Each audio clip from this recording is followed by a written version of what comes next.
Guys, ito raw, issue raw ng ZX4RR. Tingnan natin kung meron na rin tagas to sa akin. Kasi doon daw sa may ibabaw, sa may cylinder head cover, tumatagas daw doon yung langis. Tingnan natin sa akin. Kasi ito, alam nyo naman ako kung paano ako bumomba, di ba? Banayad lang. Tingnan natin kung kahit banayad lang na pagdadrive, easy driving lang, hindi hard braking, hindi lagi bumobomba, eh magtatagas pa rin. Tingnan natin. Dito raw yun nakatago daw yun Dito daw makikita yun. Ayun lang, malabo pala. Medyo may nasisilip ako sa loob. Ayan. So far, so good. Wala siyang tagas. Ayan o, wala siyang langis. Yan, diba? Tuyong-tuyo siya ngayon, diba?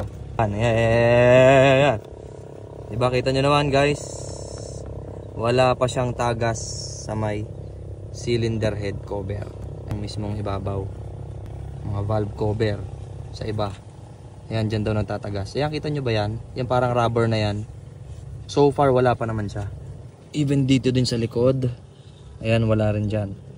Kaya kayo guys, eto ha, mapapayo ko lang din. Kasi ako, hindi ako nagbobomba. Kasi baka minsan, hindi ko lang din sure. Kasi baka sa case ng iba, hindi naman nagtatagas.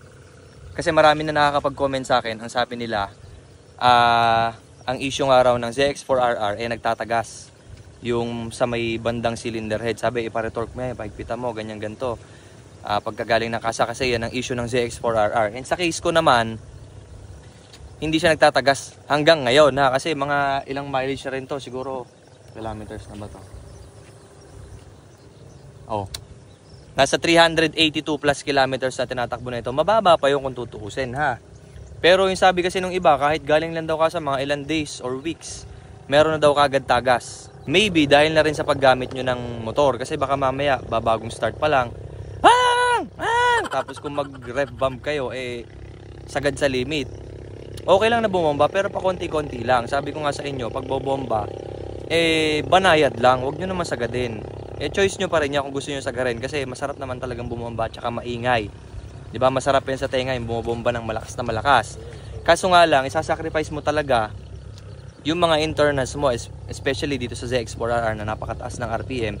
Yung ibang big bikes, even mga 1000cc, ang limit lang niyan para mga nasa 14,000 something, ganyan, 13,000. Etong mga ZX4RR tsaka mga 25R, mga bantataas ng RPM niyan, pag binomba mo, tapos sagad pa sa limit, talagang yung langis niyan, bobomba talaga yan sa head.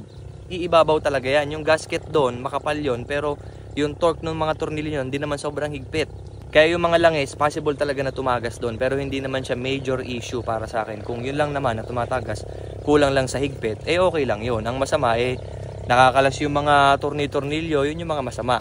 Payo ko lang sa mga tropa natin na naka ZX4RR o kaya mga naka Screamer, kasi matagal ko na ito napapansin, kaso nga lang wala pa akong big bike noon. So sasabihin ng iba, wala ka namang ganyan, ba't mo sinasabi ganito? Ngayon, may sense na yung sasabihin ko na paniniwalaan nyo na ako. Ganun kasi mga Pinoy, di ba? Wala ka namang paano mo nasabi ganyan? Pero matagal ko na nanonotice na maraming big bike users ang bumobomba ng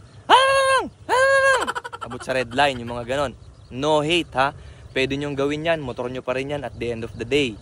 Pero sabi ko nga sa inyo, huwag nyo isisi sa Kawasaki na sinasabi nyo na may issue ang ZX4RR, when in reality, kayo naman yung may kasalanan. Kasi bago pa lang umiinit yung motor, kada karsada may nakita nagpapabomba, babad, di ba? Kayo din, kung kayo yung motor, baka mainis din kayo sa amo nyo kung ginaganon kayo ginaganon. Kaya payo ko sa inyo, banayad lang sa pagbomba. Okay lang bumamba, at the end of the day, sa inyo pa rin yan, choice nyo pa rin yan. Pero so far, dito sa atin, kay Hong, wala pa naman siyang tagas. Soon siguro, pag nagkaroon siya ng tagas, i-update ko kayo. And doon natin mako-confirm na ang talagang reason ng pagkatagas niya ay hindi na user. Kasi ako, alam nyo akong gumamit, banayad lang ako gumamit. Tumahagot ako paminsan-minsan, bumubomba ako paminsan-minsan. Pero na to the point na pinapaabot ko ng limit at pinapatagal ko yung bomba ko ng red line. Bomba!